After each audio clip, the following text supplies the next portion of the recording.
Patuloy pa rin sa pag-apula ang mga ahensya ng pamahalaan sa nasunog na Navotas Sanitary Landfill habang itinuro naman ng Japan International Cooperation Agency o JICA ang tamang paraan ng pag-apula. Si J.M. Thompson sa sentro ng balita. Maaliwalas na, ganyan inilarawan ng Navotas Action Center ang kasalukuyang sitwasyon ng nasunog na Navotas Sanitary Landfill. Matatanda ang nagkaroon ito ng malawakang epekto dahil sa usok na umabot sa mga karatig lungsod, lalo na ang Obando, Bulacan. Ayon sa Navotas Action Center, nagkaroon na ng naunang sunog sa landfill noong March 26 pero ito ay dineklarang fire out. Kaugnay rito, isa sa tinitingnan na rason kung bakit nagsimula ang sunog sa kawalan ng safe closure plan at rehabilitation ng landfill.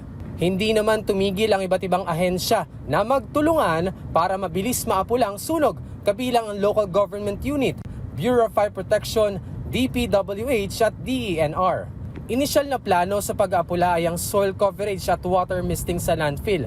Sa tulong ng Japan International Cooperation Agency o JICA, itinuro sa ating mga kababayang mag-apula sa sunog ang tamang paraan upang mas mabilis itong maapula.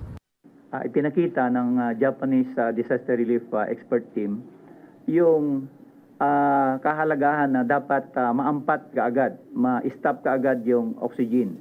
At naipakita nila na dito sa western portion ng landfill, kung saan nandun yung Manila Bay, doon pumapasok yung maraming hangin at malakas na hangin. So, although slope yun, ipinakita nila na pwede ring dalhin doon yung heavy equipment at yun ang unahin.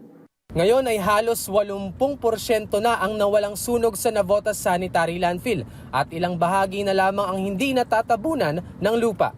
Dahil dito, manipis na lamang ang mga usok na galing sa landfill at patuloy na inaapula ang mga natitirang bahagi nito. Hindi titigil sa paglagay ng lupa sa landfill hanggang maabot nito ang standard soil coverage para hindi na muling magsimula ang sunog.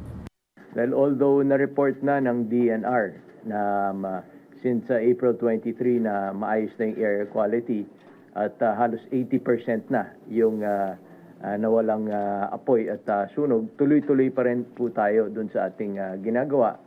At kahit malapit nang maubos po yung apoy at usok, hindi naman dyan natatapos. Kailangan pa rin natin tapusin po yung rehabilitation plan. Ibig sabihin po niyan, gaya ng pinakita ng JICA at ng Japanese rescue team, ay months pa po yan dahil kailangan pa rin nating patungan ng soil.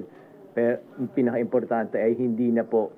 Kaugnay dito, magpapadala ng mga tauhan mula sa iba't ibang ahensya sa Tokyo para makapag-train pagdating sa disaster preparedness and response.